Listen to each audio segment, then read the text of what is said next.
Le livre s'intitule Au cœur des extrêmes. Il est sorti chez Robert Laffont, c'était en 2018, cette année au mois de mai. Et alors là, je vais vous citer Julia Zimmerlich, que vous avez vu tout à l'heure. Je cite, c'est un extrait de l'article. Dès la deuxième page, on retient son souffle. Nous sommes au milieu des eaux glacées de la Patagonie chilienne, tandis que souffle le terrible Willy Woo, un vent dont les rafales atteignent jusqu'à 200 km/h et qui a l'effet de 1000 poignards plantés dans le corps. Dans ce théâtre apocalyptique de bout du monde, il est là, solidement accroché à la vie dans son kayak. Et ce n'est que le début de ce récit d'aventure qui se dévore d'un trait. C'est Christian Clot. Et je vous demande de bien vouloir l'accueillir. Je vais lui demander de me rejoindre sur cette scène. Christian, je vais vous proposer d'aller prendre le micro là-bas. On va commencer par faire simplement des petites présentations en images du travail que mène Christian Clot, parce que là, on vous voit un petit peu tranquillement sur une estrade, mais c'est un milieu un petit peu moins extrême que celui que vous avez l'habitude de fréquenter. Vidéo.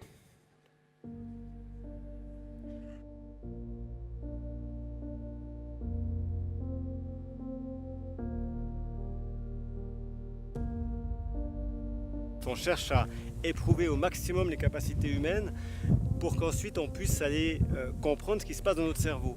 Qu'est-ce que l'impact d'un milieu aussi difficile que ça va avoir sur nos fonctions cognitives?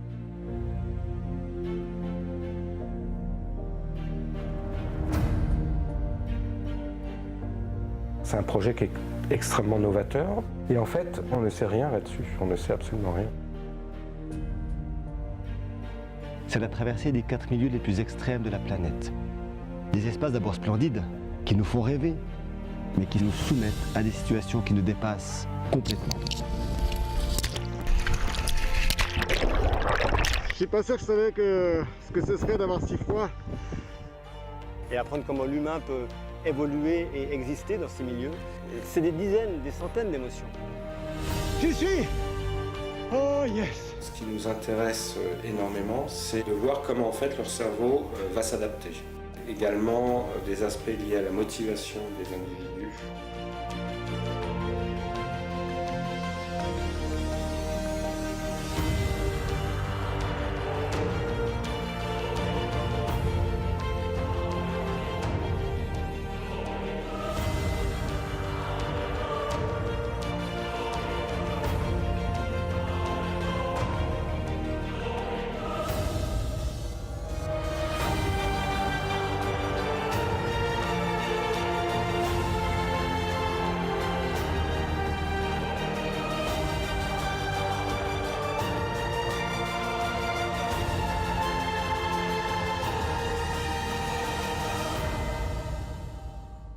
Aujourd'hui, nous allons devoir explorer Mars, les océans, l'univers, mais nous devons surtout explorer ce que nous sommes.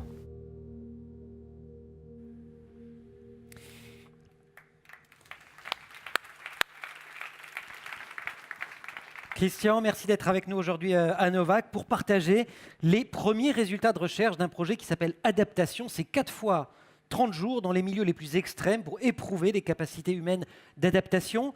10 minutes de présentation et ensuite des questions du public, ça vous convient? Ça marche, bonjour. Super. Et alors, je redonne le numéro de téléphone pour les questions, pour celles et ceux qui ne le verraient pas bien, les gens qui sont sur les ailes. 07 57 90 35 06. Non, À non, tout de suite. c'est pas mon 06, hein, ça sert à rien. Bonjour. Essayez d'imaginer pendant quelques instants, vous êtes dans cette situation, il y a un joli temps, du soleil, vous êtes avec votre tante, vous avez un nain de jardin, Joe Star. Oh pardon, je suis un peu... excuse-moi, je me suis trompé. Vous êtes dans cette situation, tout va bien, et soudainement, en 2 secondes, vous avez une rafale de 250 km/h de vent qui passe. Tout se transforme en un instant. En quelques secondes, vous passez d'une situation que vous maîtrisez à une situation dans laquelle vous n'êtes plus rien, vous ne savez plus ce que vous êtes, vous avez perdu la sensation, l'orientation, le son a complètement changé, l'odeur a complètement changé, vous ne savez plus qui vous êtes, ce que vous faites là, pourquoi vous êtes là. La question c'est, à cet instant, qu'est-ce qui se passe dans votre cerveau? Quels sont les outils qui sont à votre disposition pour pouvoir faire face à cette situation? Alors bien sûr, là c'est une expédition, une tempête, mais on sait bien que dans nos mondes, parfois on peut se croire Superman quand on commence l'expédition, quand tout va bien. On réalise très vite quand même qu'on est beaucoup plus man que super. Et ça, c'est pas seulement une expédition. On est en train de vivre des moments où la transformation climatique va modifier profondément la position de l'humain sur sa planète, où on va devoir se déplacer de plus en plus, où on va devoir transformer nos manières de vivre, notre manière de fonctionner, où on va évidemment voir des événements très rapides, mais des événements beaucoup plus lents qui vont nous impacter. On a les déchets qui vont complètement transformer notre planète. On a évidemment ce qu'on peut considérer comme le terrorisme, les guerres, mais on a aussi les crises économiques, les crises mentales. Vous êtes en train de conduire une voiture, tout va bien, il y a du soleil, vous écoutez la musique, vous avez votre coude sur la portière, et soudainement, une voiture vous percute par l'arrière. Qu'est-ce qui se passe à ce moment-là? Ce qui est intéressant, c'est qu'à ce jour, aujourd'hui, à un moment où je vous parle, avec tout ce qu'on a parlé de nouvelles technologies, de nouvelles compétences, nous sommes toujours incapables de voir comment un cerveau humain fonctionne en situation réelle. Si je vous demande en ce moment, qu'est-ce qui se passe dans votre cerveau maintenant, personne ne peut le voir concrètement. On peut l'imaginer, on peut le projeter, on fait ça en laboratoire, on fait ça en simulation, mais en réalité, on ne le sait pas. Et moi, je pense qu'il y a beaucoup plus qu'un système algorithmique ou fonctionnel qui se passe dans notre tête, et qu'il y a quelques petites notions qui ne sont pas si mal et qui sont importantes à comprendre aujourd'hui parce que notre monde il est en train de changer assez vite. Alors, ce n'est pas nouveau, le monde il a toujours changé. Ce qui change aujourd'hui, c'est que ça va plus vite, que les sources sont de plus en plus nombreuses, et que si pendant des millénaires, on a eu une évolution changeante, évolutive, transformative, assez linéaire, on est face aujourd'hui à une quantité de changements qui va être exponentielle et qui va nous demander de changer fondamentalement notre fonctionnement. Alors certaines imaginent que l'AI, que les transplantations, que tout ce qu'on veut, le transhumanisme va nous permettre de faire face à ces changements. C'est peut-être vrai. Moi, je crois qu'on a un outil qui est beaucoup plus intéressant. C'est peut-être de commencer à arrêter de vouloir suivre tous les panneaux indicateurs qui nous disent par où il faut aller, qui nous obligent parfois à suivre tous le même chemin. Et parfois, ce chemin, il arrive face à un gouffre. Alors d'autres essayent peut-être de grimper sur des choses difficiles, d'aller sur des chemins beaucoup plus complexes. Mais là encore, on n'est pas tout à fait seul à essayer de le faire. Ça, c'est l'Everest un jour de beau temps. Et c'est vrai que quand on voit notre monde aujourd'hui, ça c'est le monde il y a 40 ans, et ça c'est le monde aujourd'hui, un peu plus complexe, un peu plus regardé, un peu plus surveillé, un peu plus déchétisé, mais c'est bien notre monde. Et quand on voit ça, on peut se dire, peut-être qu'on n'a pas de solution là-dedans. Qu'est-ce qu'on va faire? Comment on va fonctionner? Eh bien, ce qui est intéressant, c'est qu'il y a 500 ans en arrière, il y a un gars qui s'appelle Magellan qui était voir le roi du Portugal et qui lui a dit « J'aimerais avoir 5 bateaux pour essayer d'aller partir vers l'ouest, pour revenir vers l'est, bref, faire le tour du monde. » Et à ce moment-là, on lui a répondu exactement ceci « Monsieur, à quoi cela sert-il? Nous savons déjà tout ce que nous avons à savoir, il n'y a rien de neuf à découvrir. » Ça, c'est le monde à l'époque de Magellan. Il en manquait quelques bouts. Il y a une chose qui a permis à Magellan de vouloir le faire, de vouloir partir, c'est de continuer de croire que les choses sont possibles et d'arrêter de penser que nous sommes déjà arrivés au bout de quelque chose et que plus rien ne peut se faire, que de toute façon c'est déjà foutu. Les choses sont possibles. Et je crois que déjà, quand on est dans une tempête et que les choses vont moins bien, c'est la première chose à avoir en tête. C'est possible. Alors cette tête, c'est justement ces fameuses fonctions cognitives, ces fonctions intégratives que j'essaie de comprendre dans les expéditions avec l'Institut Human Adaptability Institute, avec adaptation. On essaie de mieux comprendre grâce à un certain nombre de panels, de protocoles, de systèmes qui soient sur le terrain et ensuite en laboratoire avec des IRM, avec des systèmes, de mieux comprendre ce qui se passe concrètement. On est les premiers au monde à faire ce genre de protocole, ce qui se passe au moment d'une situation changeante dans le cerveau, ce cerveau qui est quand même pas si mal et qu'on essaie d'augmenter par toutes les solutions. Et moi, je vais vous en proposer une aujourd'hui qui, à mon sens, fonctionne encore pas si mal. Alors, pour comprendre déjà le fonctionnement cognitif, comme je vous sens un petit peu endormi, je vais vous proposer un petit exercice. Ça va aller très vite, très facile, vous allez voir. Il va apparaître à l'écran un problème, et à l'instant où vous avez la solution, vous levez la main. Vous avez compris, on m'a dit qu'à Bordeaux, vous étiez assez vif, alors attention, vous êtes prêts? Tac! Ouais, ah ouais, on m'a dit, effectivement. Alors, vous avez compris le système, donc ça va aller très vite, on va continuer. Attention, prêt? Paf! Ben quoi? Ah merci, il y en a 2 qui mangeront derrière. Bon, qu'est-ce qui s'est passé? Qu'est-ce qui s'est passé? Eh bien, quand vous avez vu le 3x6 au début, le premier là, personne d'entre vous n'a réfléchi. Parce que vous avez été à l'école, parce que vous avez ancré des savoirs dans votre cerveau, vous n'avez pas besoin de réfléchir, vous savez que 3x6, ça fait 18. Le 3x6 n'est pas un 3x6, c'est un 18. Par contre, quand vous voyez le deuxième problème, c'est toujours des calculs très simples, vous les connaissez tous. Il n'y a pas une personne de cette salle qui n'est pas capable de les résoudre. Pourtant, quand vous voyez le deuxième problème, j'entends un « Oh !» Et pendant 2 secondes, vous êtes stressé. Vous avez peur. Vous ne savez pas résoudre ce problème par votre savoir acquis. Conséquemment, vous cherchez une stratégie d'adaptation. Alors certains ont fait 15 fois 25, divisé par 5, c'est compliqué, quoi. D'autres ont peut-être essayé le 25 divisé par 5, fois 15 plus 3. Et puis d'autres se sont dit, ça ne va pas changer ma vie, donc... Mais dans tous les cas, vous avez usé d'une stratégie d'adaptation qui vous a permis, au moment de la décider, d'arrêter d'être stressé. Vous avez fait fonctionner votre cerveau de manière différenciée, de manière fonctionnelle. Vous avez utilisé votre variabilité corticale, cette capacité extraordinaire de développer des nouvelles possibilités dans le cerveau. Alors je ne vais pas rester trop longtemps là-dessus parce que le temps passe vite, mais j'aimerais juste qu'on essaie de bien cerner ce que ça veut dire.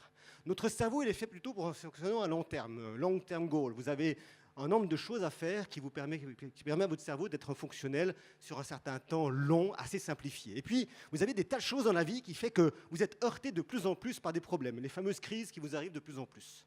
Puis à un moment donné, s'il y a trop de ces short-term hits, si vous avez trop de ces crises, vous allez petit à petit baisser les bras. Vous allez peut-être arrêter.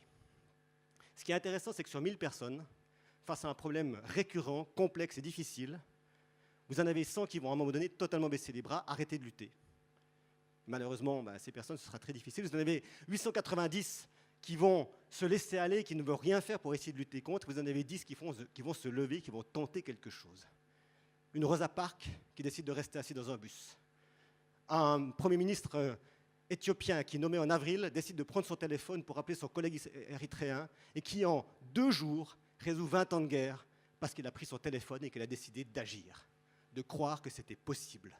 Un Magellan qui décide de partir avec ses bateaux, et vous, toutes et tous, qui un jour ou l'autre dans votre vie ont décidé de ne pas se laisser envahir par la peur, le stress ou l'incapacité. Nous l'avons tous fait à un moment donné, mais parfois nous l'oublions. Et c'est là que nous devons retravailler nos fonctions cognitives.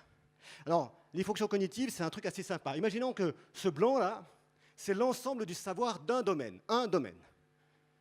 Si vous savez remplir le blanc, vous êtes le meilleur dans ce domaine. Et puis votre but, petit à petit, d'ailleurs, c'est ce qu'on essaye de faire dans la vie, on nous pousse de plus en plus à être le meilleur dans notre domaine. Sois le meilleur. Puis petit à petit, tu le fais. Hein. Tu arrives, tu as quasiment rempli tout le domaine. À chaque fois qu'il y a un problème dans ce domaine, c'est toi qu'on appelle parce que tu es le meilleur ou la meilleure. Et c'est génial parce que vous êtes vraiment une surbête dans le blanc du domaine.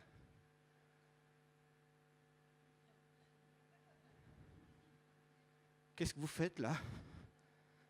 Et c'est bien ça le problème. Ça ne suffit pas d'être un expert dans un domaine. Notre capacité à gérer le changement de demain passera par notre capacité à être variable, à être malléable, à être beaucoup plus plastique. Et notre cerveau l'est. Plutôt qu'une grosse donnée de savoir, peut-être qu'il vaut mieux en avoir plusieurs petites qu'on saura toujours reconstruire pour faire fonctionner demain. Et pour ça, il y a une seule chose à faire. Un outil, une greffe extraordinaire à faire dans le cerveau, c'est tout simplement d'être curieux. Plus vous le serez, plus vous ferez travailler cette fonction de comprendre, de connaître, de voir, d'apprendre, plus vous ferez fonctionner votre cerveau pour le rendre possible d'affronter quasiment n'importe quel changement parce que vous aurez toujours de quoi reconstruire des briques dans le cerveau pour faire une nouvelle fonction. Je vais encore prendre 1 minute, une seule, parce qu'il y a une deuxième fonction qui est quand même assez importante. C'est la capacité d'émerveillement. Cette capacité que ce qu'on construit ne doit pas seulement être dans la peur, dans le stress, dans le négativisme, mais que dans n'importe quelle situation, dans la pire des tempêtes, dans la pire des choses qui vous arrivent, il y a toujours une chose qui peut vous émerveiller. Et maintenant, pensez juste à ça.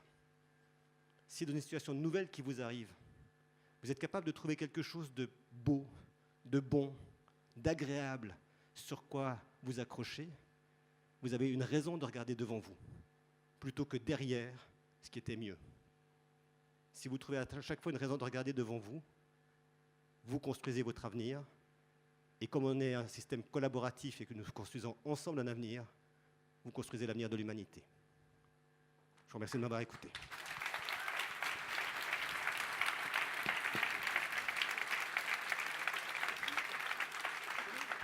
Merci beaucoup. Merci beaucoup, Christian Clot. Restez parce qu'il y a plein de questions. Je ne vais pas dénoncer, mais vous savez, quand vous avez la tablette avec les petites questions que vous posez, il y a les intervenants ou les tables rondes ou à flux continu à partir de la 3e minute, j'ai des questions. Et puis alors, il y a les interventions où il n'y a rien. Donc je me dis d'ailleurs, bon, bah, tiens, on va peut-être pas poser de questions du public. Et puis alors, sur les 2 dernières minutes, c'est zoom, la rafale.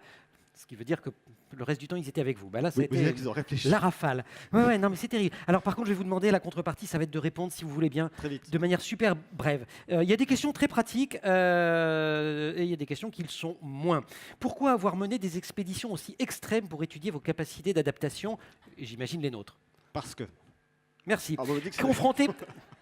Non, en 2 mots, j'ai 20 ans d'expérience en expédition. Il fallait donc, pour que je me retrouve de nouveau soumis à des changements profonds que je n'étais pas capable de connaître, il fallait que je pousse à l'extrême des situations. On refait ce genre d'expédition, notamment l'année prochaine avec 20 personnes. On va évidemment réduire un peu l'extrême des climats, mais ça reste des accélérateurs intéressants pour vérifier le changement.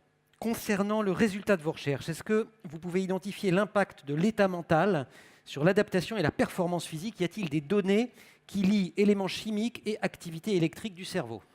Alors, on a quelques données, on est encore très prudent là-dessus parce que c'est très nouveau comme type d'étude. Mais il y a une chose qui est certaine, alors je ne vais pas vous donner les résultats parce que je n'ai pas le droit de le faire, mais je vais vous en donner quand même un dont je suis intimement persuadé depuis 20 ans, c'est pour ça que j'ai monté ce programme d'études, c'est que dans n'importe quelle situation, le physique, c'est 10 à 15%.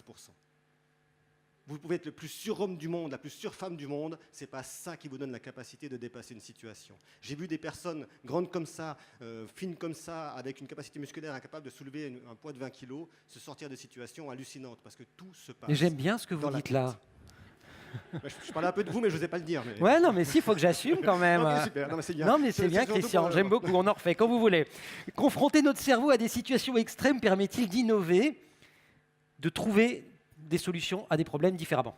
Oui, j'en suis persuadé. La problématique qu'on a, elle est très simple. Comme je l'ai montré, plus vous êtes spécialiste dans un domaine, plus c'est génial parce que vous savez beaucoup de choses. Mais si vous n'êtes que ce spécialiste, vous ne pouvez pas avoir l'ensemble de la connaissance et de la compétence qui réunit l'ensemble des domaines qui nous concernent.